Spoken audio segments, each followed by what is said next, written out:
Hey kids, welcome to our little Grizzo TV. बहुत समय पहले की बात है। भारत के पश्चिमी भाग में एक सुंदर और समृद्ध राज्य था, सोनगढ़। यह राज्य अपनी रौनक, त्योहारों, संगीत और राजा की दयालुता के लिए प्रसिद्ध था।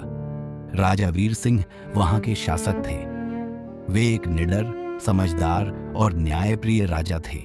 उनके दरबार में कवि, संगीतकार, ज्योतिषी और योद्धा हमेशा उनकी सेवा में तत्पर रहते। राजा का महल सफेद संगमरमर का बना हुआ था। उस महल में झील, फव्वारे, झूमर और नक्काशीदार खंभे थे। लेकिन उस भव्य महल के एक कोने में एक पुराना कमरा था, जहां कोई नहीं जाता था। कहा जाता था वहां एक रहस्य छुपा है। एक दिन राजा अपने बगीचे में बच्चों के साथ पतंगबाजी कर रहे थे कि तभी एक सैनिक घबराता हुआ दौड़ता हुआ आया। महाराज, वो पुराना कमरा, वहां से आज रात पायल की आवाज आई थी। तभी राजा को याद आया कि उसने भी रात में पायल की आवाज सुनी थी। राजा जानते थे कि वर्षों से ऐसी बातें होती आ रही हैं, पर कभी किसी ने कोई सबूत नहीं देखा। लेकिन इस बार कुछ अलग था।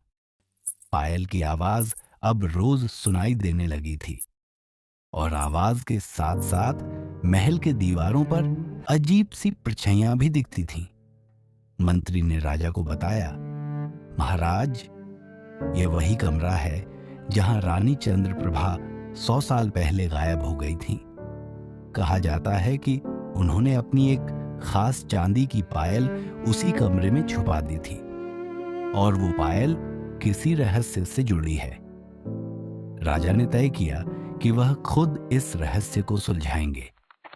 उन्होंने अपने खास सिपाहियों को साथ लिया और रात को उस कमरे की ओर बढ़े।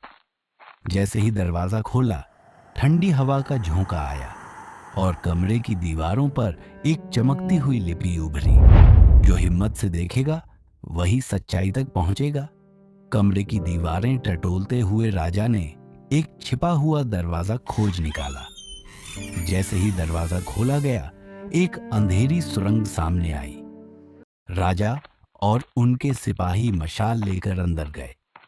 सुरंग बहुत लंबी थी।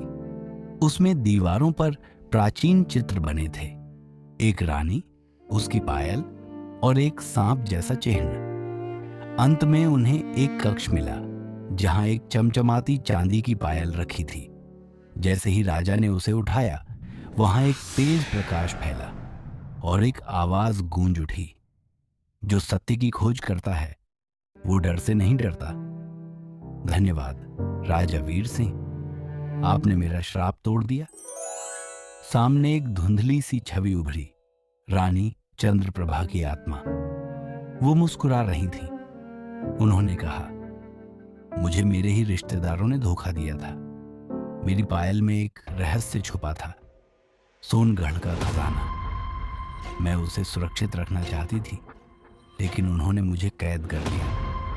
मेरी आत्मा इस पायल से बंधी थी। राजा ने झुककर प्रणाम किया और कहा, रानी, अब आप स्वतंत्र हैं। सोनगढ़ का खजाना अब उसकी प्रजा के काम आएगा। पायल को पहनते ही एक गुप्त द्वार खुला। वहां सोने की ईंटें, हीरे और रत्न भरे हुए कमरे थे। लेकिन साथ ही वहां एक पुराना ग्रंथ भी मिला, जिसमें सोनगढ़ की इतिहास, रानी की कुर्बानी और राज्य की संस्कृति दर्ज थी। अगले दिन राजा ने प्रजा को सब कुछ बताया। पूरा राज्य उनकी बहादुरी और सच्चाई के लिए तालियां बजा रहा था। राजा ने उस खजाने से स्कूल, अस्पताल और मंदिर बनवाए और बच्चों के लिए एक विशेष त्योहार शुरू किया, पायल महोत्सव, जहां बच्चे नाचते हैं, पायल पहनते हैं और राजा वीर सिंह और रानी चंद्रप्रभा की कहानी को नाटक के रूप में प्रस्तुत करते हैं।